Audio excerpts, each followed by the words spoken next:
Hey y'all, I went back to my southern roots and it's cold in the south, but it's a good time to cuddle up and have a hot drink and read some good books. So this week I read two good books and they're totally different from one another, but I'll tell you about it. The first one was biography of Elon Musk by Walter Isaacson.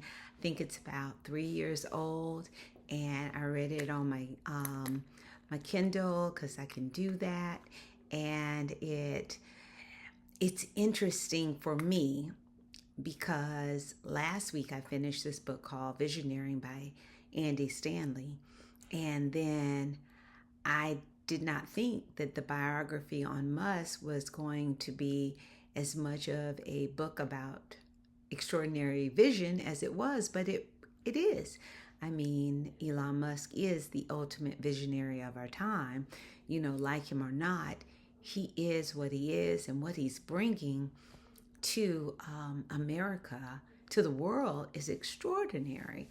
Um, I don't see it, of course, as a children's book. I see it as a good book for parents and teachers of kids who are interested in STEM, because he talks about basically having these visions, these different interests when he was very young, and now to see who he is at, he's what, middle aged man, and just the breakthroughs with rockets, with satellite internets, with neurology, with robotics and AI. And as someone who, my sister has a neurological condition, and I have dealt with some neurological things, and to see the advances that are being made, it should be an encouragement to all of us. So I thought it was a great book. I thought it was well done.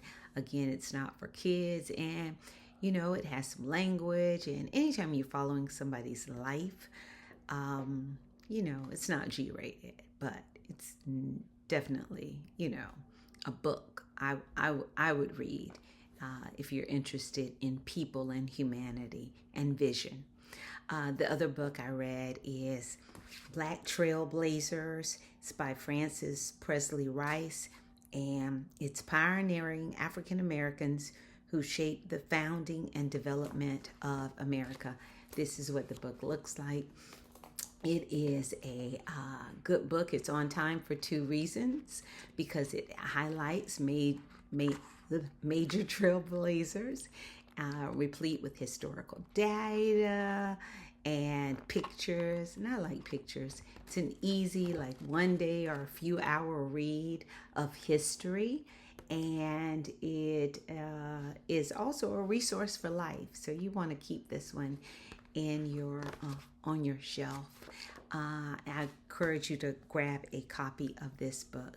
And so all together, though, again, another kind of God wink or serendipity is that Walter Isaacson has a relatively new book right now on history because of our great, quarter millennium that we're going to be celebrating soon in July. But he has this book, and it's called The Greatest Sentence Ever Written. Yes. Oh my gosh, it's about history. So I think all Americans should shore up on our American history, because we will never see this moment again, and we'll never be young again, and we'll never have the visions of our youth be able to come into fruition until we act on them. And sometimes we need these aspirational messages to encourage us to get out there and be a trailblazer. So have a blessed rest of your week, and I think I may be back again with some more books. Peace.